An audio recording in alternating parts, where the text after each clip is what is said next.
The argument that the entire population of the earth spoke only one language at the time of the building of the Tower of Babel makes three fundamental assumptions. First, it assumes that prior to the confusion of tongues, the population of the earth was a unified whole. There had been no dividing of nations or scattering abroad until after the confusion. Second, the argument assumes that for 2,000 years separate languages did not arise. There was no evolutionary process in language, with the Adamic language remaining static for 2 millennia. The diversity of languages we see today began to appear only after the confusion.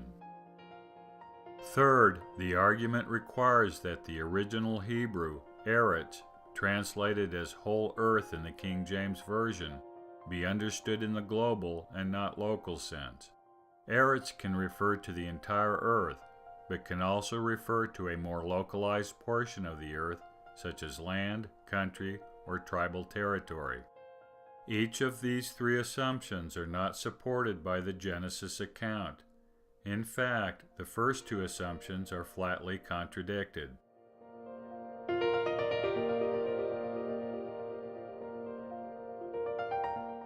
Before the building of the great tower, and before the confusion of language, and before there was a scattering after the confusion, there were nations, families, and tongues.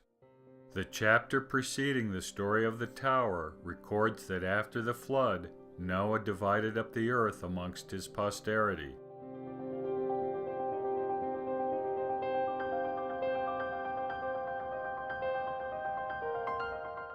Noah initially divided up the earth in 3 portions, one for each son, Shem, Ham, and Japheth. The posterity of each son down to the 3rd generation, in turn, was given lands for an inheritance.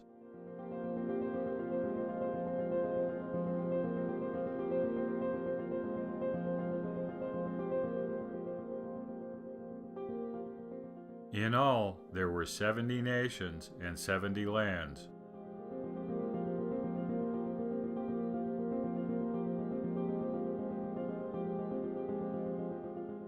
The biblical record makes it abundantly clear that each nation had its own language.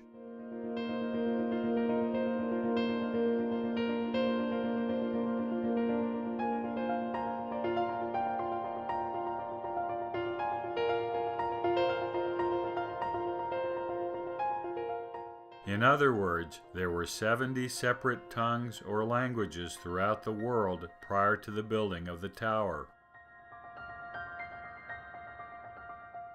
Biblical commentators try to force-fit this table of nations into the narrative of a universal language at the building of the tower. The argument is that the division described in chapter 10 is a precursor to the scattering after the confusion.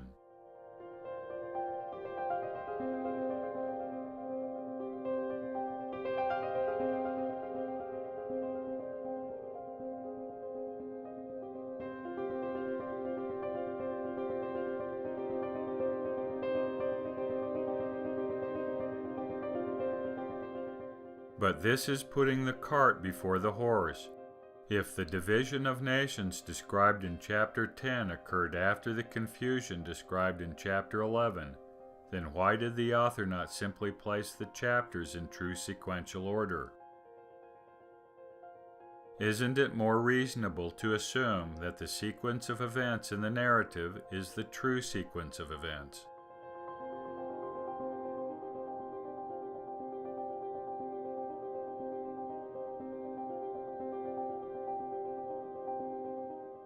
Besides, the Genesis narrative makes it clear that it was Noah that divided the nations, and that he did so soon after the flood.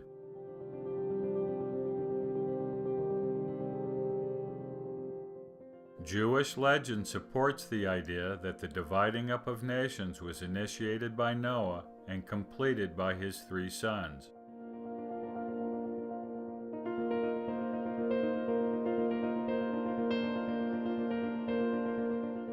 Each nation had its own language, and there were 16 different forms of writing.